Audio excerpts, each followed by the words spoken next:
Hey everyone, Pastor George here, and I can now record back in my apartment, so that's great. My roommate moved out yesterday, so it's easy for me to record here. So I have a special treat.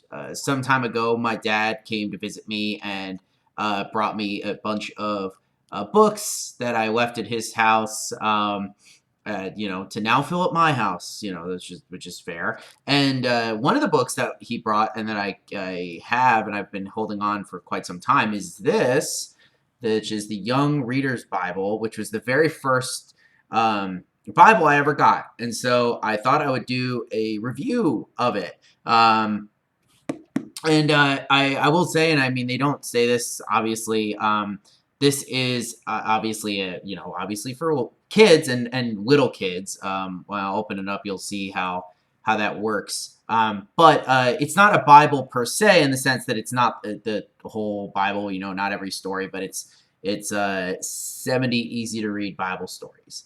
But just thumbing through it, I actually think it's really good and pretty responsible with with what they wanted to do. And so it's mine. And not only that, I discovered in the beginning here, I have a whole treasure trove of things, all these papers and stuff over the years. Note from my dad, some other things. One of these things I found has the catechism at the top. And I never remember learning the catechism. So at some point, someone gave me something about it. So that's kind of exciting.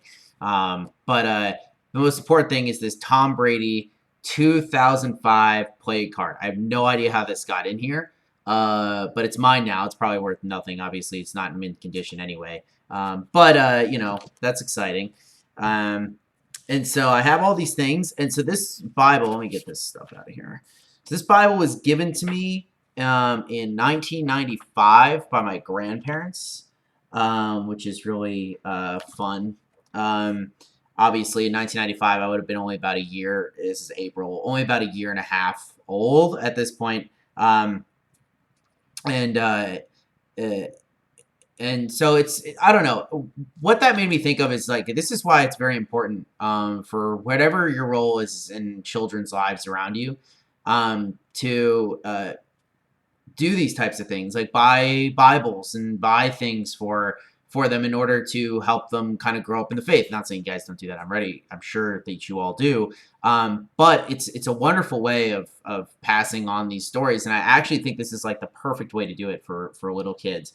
Instead of buying them, like a King James Bible or something like that, buy them something they can read. And the illustrations are great. In here. And so it's basically broken down into two separate halves, basic equally halves, Old Testament and New Testament. It has this really cool thing where it has all of the who's in the Bible, so all of the big names. And so you can tell them, and it gives you the stories. Obviously, a whole page is dedicated to JC over there.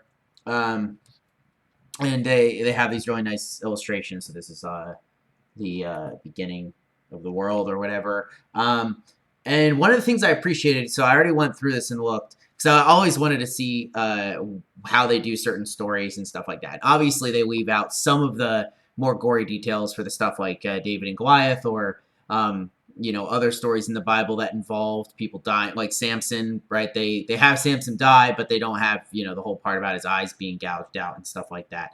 But they don't soften the blow of other stories in this one. They like actually keep the tension. So obviously the Ark, something that is important to my life recently. They have a whole story about the Ark, and what they say is many people lived on the earth, but everywhere God looked, people were sinning. Only Noah loved God. I'm going to send a big flood, God told Noah. Water will cover the whole earth. Every living thing will die. And so you don't, and you have the animals show up, but as you can see, the animals are like just there at the bottom, and not really detailed. And then you have the whole thing with the rainbow. And so it actually does a good job at focusing on what the story of Noah is about rather than being sidetracked. I also looked just to see how they would do this at let's see, where is he? It's a great illustration at the story of Jonah. And so you have Jonah, right, and everyone kind of focuses on the fish. And so they have the whole thing about him being thrown overboard or whatever, and then they have this thing, and it's a fish. It's not a whale. It's a fish, which is a great touch. And then it only lasts for one page, and then he's spat out, right? And then it talks about what he did in Nineveh. And so I really like this one. It's actually really good. It's all broken up into stories, and they do a pretty good job of you know doing stories that kids can understand while at the same time getting the whole message of the Bible complete. They go all the way to Revelation. The last story in here is just the story about John receiving Revelation, and kind of does a very book of Revelation in brief type thing. And so it has a little thing at the end. It gives you some maps. Obviously, little kids won't be able to understand this, but this is good for people who are reading to them, right? And actually, one touch I did like is they were really responsible with this section. So they have a when did it happen section, and basically a understanding of they said creation happens in 6 days, right? Fine, that's what the story says. Noah is inside the ark, okay, and then Abraham. Then it starts to get to real recorded history with Abraham, which I think is actually an important thing, rather than getting caught up in the weeds with all the other stuff we've talked about for the past few weeks. And I guess we'll kind of talk about this in our book study that's starting tomorrow. But it's really responsible, and then it just traces the whole thing through today basically. So it's just really interesting. I really thought it was good. I think that it's a very important thing to do, to give children these types of tools and get them familiar with the stories. And so you never know how this will affect someone like me or whatever. And I mean, I do think it has, because if you were to ask me kind of to picture what Jesus looks like, it would honestly be the way he's presented here. This is like the image of Jesus that I most think of, probably because of this book.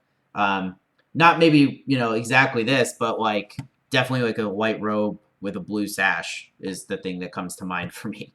So very good. The people that made this did a good job. You can actually still buy it today. You don't get this nice vintage first edition cover that I got, but you can still get it.